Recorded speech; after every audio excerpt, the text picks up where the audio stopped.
प्रधानमंत्री डॉक्टर मनमोहन सिंह, कांग्रेस अध्यक्षा सोनिया गांधी और राहुल गांधी ने मुजफ्फरनगर के हिंसा प्रभावित इलाकों का किया दौरा।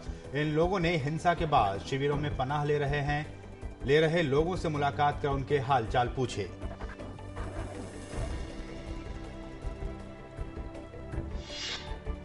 प्रधानमंत्री डॉक्टर मनमोहन सिंह ने कहा, मुजफ्फरनगर हिंसा के दोषियों को दी जाएगी सख्त सजा।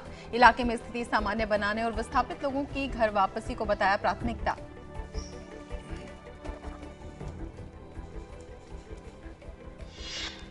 उत्तर प्रदेश और केंद्र सरकार ने मुजफ्फरनगर हिंसा पर सुप्रीम कोर्ट को दिया जवाब। उत्तर प्रदेश सरकार ने कहा, दंगा रोकने के लिए उठाए जा रहे हैं हर संभव कदम। वहीं केंद्र सरकार ने बताया, सशस्त्र पुलिस बल की 78 कंपनियां तैनात।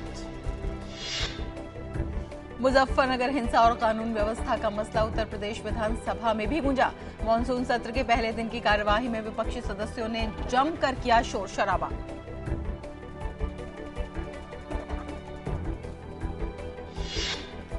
केंद्रीय ग्रामीण विकास मंत्री जयराम रमेश ने कहा, नियमों को अंतिम रूप देने के बाद भूमि अधिग्रहण विधेयक को अगले साल के शुरू में किया जाएगा अधिसूचित। विधेयक में उन लोगों के लिए बेहतर मुआवजे का प्रावधान जिनकी भूमि अधिग्रहित की जाएगी। मुंबई के लीलावती अस्पताल में भर्ती फिल्म अभिनेता दिलीप कुमार की तबीयत में हो रहा है सुधार। सीने में दर्द की शिकायत के बाद कराया गया था भर्ती। अगले 2 दिन तक निगरानी में रहेंगे प्रेसिडी किंग।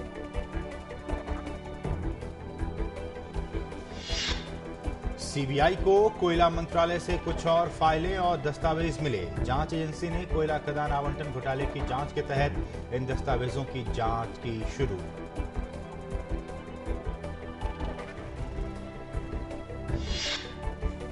सेतु समुद्रम परियोजना पर केंद्र सरकार ने तमिलनाडु सरकार की आपत्तियों को किया खारिज। केंद्र ने सुप्रीम कोर्ट में 25,000 करोड़ रुपए की इस परियोजना पर आगे बढ़ने की मंशा की जाहिर।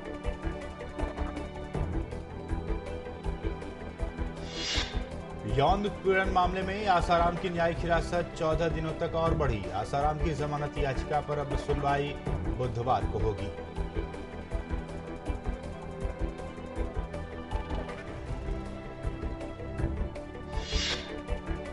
पश्चिम बंगाल में हुगली जिले के आरामबाग अस्पताल में गलत वैक्सीन लगने से करीब 67 बच्चे दाखिल। स्वास्थ्यकर्ताओं ने पोलियो की खुराक की जगह हेपेटाइटिस बी की दी दवा।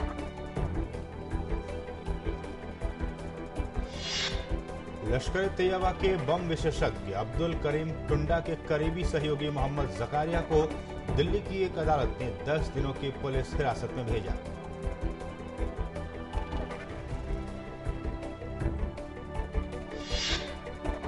उत्तर कोरिया और दक्षिण कोरिया के बीच बढ़ी तनातनी के बाद करीब 4 महीनों तक बंद रहने के बाद संयुक्त रूप से संचालित केसोंग औद्योगिक क्षेत्र को दोबारा खोला गया।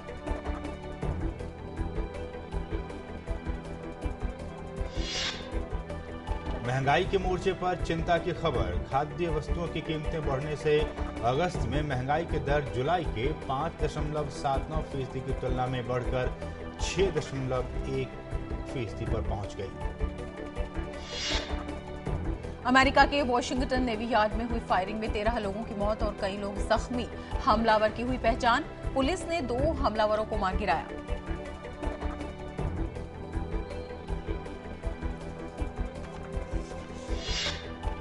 संयुक्त राष्ट्र की रिपोर्ट में सीरिया में 21 अगस्त को रासायनिक हथियारों के इस्तेमाल की हुई पुष्टि। पश्चिमी देशों ने भी बढ़ाया सीरिया पर दबाव।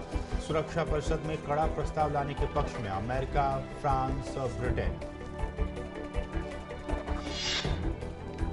भारतीय मूल की नीना दावोलुर ने जीता मिस अमेरिका का खिताब। खिताब जीतने के बाद नस्लीय टिप्पणियों की हो रही है बौछार। नीना भारतीय मूल की पहली ऐसी लड़की हैं जिन्होंने मिस अमेरिका का खिताब जीता है। पाकिस्तान के सेना प्रमुख जनरल अशफाक परवेज कयानी ने दी चेतावनी। कहा, आतंकवादी जोर और दबाव डालकर नहीं मनवा सकते अपनी शर्तें। कयानी ने कहा, राजनीतिक प्रक्रिया के अंतर्गत शांति का प्रयास जारी। हंगरी के बुडापेस्ट में चल रही विश्व कुश्ती प्रतियोगिता में भारत का शानदार आगाज। एशियाई चैंपियन अमित कुमार ने 55 किलो वजन वर्ग में जीता रजत पदक।